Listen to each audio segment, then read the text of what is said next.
Assalamualaikum warahmatullahi wabarakatuh. Nah, kali ini saya ingin membacakan sebuah kata-kata atau sebuah ceramah dari seorang ulama besar kita, ulama Nusantara, yaitu Gus Baha. Gus Baha yang sekarang ini sedang viral, banyak video beliau di YouTube. Nah, Gus Baha orangnya sangat sederhana, orangnya tawadu, rendah hati, namun keilmuan beliau sangat mumpuni. Beliau juga seorang hafiz, hafal Al-Quran, jadi kealimannya tidak diragukan lagi, dan beliau itu sangat rendah hati. Nah, di sini di Facebook saya ada mendapatkan catatan dari entah siapa yang menulis, tapi ini dari Gus Baha di fanspekkiaiku.com. Nah, di situ bacaannya itu dakwah itu biasa saja. Nah, ini dari Gus Baha. Kata Gus Baha, jangan terlalu membesar-besarkan hal yang berpotensi membuat orang biasa jadi susah menjalankan syariat Islam. Hindarilah omongan seperti misalnya saat Ramadan, rugi Ramadan hanya setahun sekali kok gak sholat tarawih di masjid berjamaah. Itu namanya tak menghargai perasaan orang biasa, kata Gus Baha. Di luar sana itu ada satpam, penjaga toko, tukang ojek, tukang parkir, dan banyak pekerja di malam hari yang mungkin menangis di dalam hati. Mereka juga ingin tarawih, tapi mereka sedang bekerja. Tarawih itu sunnah, sementara mencari nafkah itu wajib. Menghindari diri dari kemiskinan secara ekonomi sudah tidak menjadi beban orang lain. Itu hal yang utama. Menghindari diri dari kemiskinan secara ekonomi supaya tidak menjadi beban orang lain, itu hal yang utama. Dan dalam riwayat jelas sekali, Kanjeng Nabi itu sangat mencintai sholat tarawih, tapi sengaja meninggalkannya setelah beberapa hari sholat, supaya tarawih tidak dianggap sebagai ibadah wajib. Bahkan dalam hal sholat wajib, Gus Baha mewanti-wanti betul agar imam sholat jangan terlalu lama membaca bacaan sholat. Kanjeng Nabi menurut Gus Baha sangat suka sholat.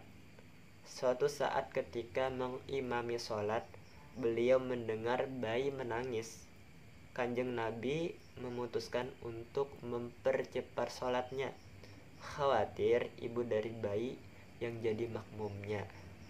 Suatu saat Gus Baha disawani oleh kiai yang menggerutu karena jamaahnya tak bertambah. Sambil tertawa, Gus Baha menjawab, "Lo orang yang tidak datang jangan-jangan sudah hebat." "Kok bisa, Gus?" ujarnya. "Kamu kan mengajarkan supaya orang berbuat baik kepada keluarganya. Mungkin orang yang tidak mengaji itu sedang mempraktekkan ajaran itu. Dia makan bakso dengan keluarganya. Kamu kan mengajarkan supaya orang mencari nafkah halal. Nah, orang yang tidak datang itu jangan-jangan sedang bekerja mencari nafkah yang halal untuk kehidupan keluarganya. Kiai itu terdiam. Masa sih Gus? Lo kamu itu dikasih tahu kok nggak percaya? Makanya jadi kiai itu yang bijak. Kiai itu penyangga umat banyak. Kalau mau bikin kajian, ya jangan saat orang bekerja. Jangan sampai orang-orang berpikir bahwa Islam itu hadir sebagai masalah. Nah, itu cuplikan dakwah dari Gus Baha. Nah, dan terima kasih kepada yang telah menuliskannya ini, karena saya yakin bukan Gus Baha yang nulis ini. Ini adalah santrinya atau muhibbin Gus Baha, para pecinta Gus Baha yang suka mendengarkan kajian ceramah dari Gus Baha. Terima kasih banyak telah men-share ini, menuliskan ini. Sangat bermanfaat. Dan ini suatu hal yang baru yang jarang kita temui, jarang kita ketahui dari ceramah-ceramah yang ada. Kan seperti tadi itu, dakwah itu biasa aja, yang seperti sholat tarawih, yang terlalu mengatakan yang 4 rugi Ramadan sekali kok tidak tarawih di masjid. Kan Gus Baha itu tidak menghargai perasaan orang biasa aja kalau bisa. Nah, seperti itu. Jadi itu suatu hal yang baru yang harus kita mengerti supaya menjaga Islam itu mudah. Islam itu tidak kaku, tidak memaksakan pendapat masing-masing, dan itu Islam itu simple, mudah aja dipahami dan semua orang enak untuk menerimanya. Jadi bukan masalah agama Islam itu, malahan mudah asal dipahami. Dan Gus Baha itu mempraktekkan Islam itu dengan sederhana, dengan simple, dengan yang sulit itu ibarat jadi mudah, ibarat tidak terpikirkan, namun Gus Baha bisa memecahkannya, menyederhanakannya sehingga nyaman tuh. Nah, nyaman, enak untuk didengar, enak untuk dipahami, dan enak untuk diamalkan. Jadi semua orang masuk.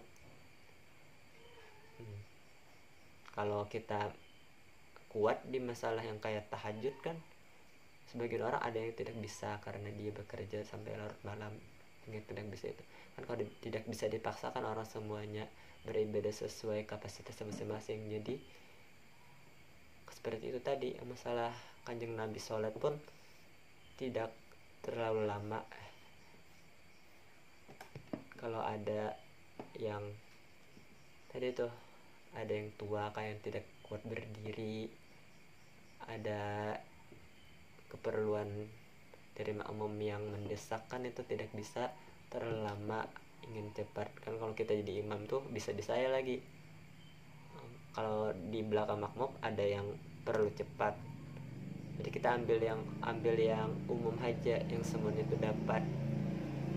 Kalau kita melakukan yang lambat, kan kalau ada yang orang tua yang sakit betisnya, kakinya sakit, jadi di pendek aja bacaan sholat. Nah, itu kata Gus Baha sangat bagus sekali, dan setuju saja yang seperti itu. Tapi kalau untuk sholat sendiri tidak bermakmum, silahkan ayatnya yang panjang-panjang, yang lama, pakai lagu apa saja yang nadanya pelan, lambat, ayatnya panjang-panjang. Itu kalau sholat sendiri silahkan aja. Kalau sholat berjamaah dikhawatirkan tuh kalau ada orang tua yang tidak kuat berdiri, atau ada orang yang ingin cepat-cepat karena ada keperluan mendadak. Nah, seperti itu ya. Mungkin itu aja tanggapan saya dari cuplikan dari Gus Baha tadi di fanspage kiaiku.com di Facebook. berempat. Terima kasih lagi kepada yang telah menuliskannya dan mempost di Facebook di nspekiai.com. Semoga Allah membalas kebaikannya dan semoga Usbaha disehatkan badannya, dipanjangkan umurnya, amin amin ya rabbal alamin, dan semoga ini bermanfaat bagi kita semua. Salam dari Kalsel, dari Balangan, Kalimantan Selatan. Wabillahi taufiq wal hidayah. Assalamualaikum warahmatullahi wabarakatuh.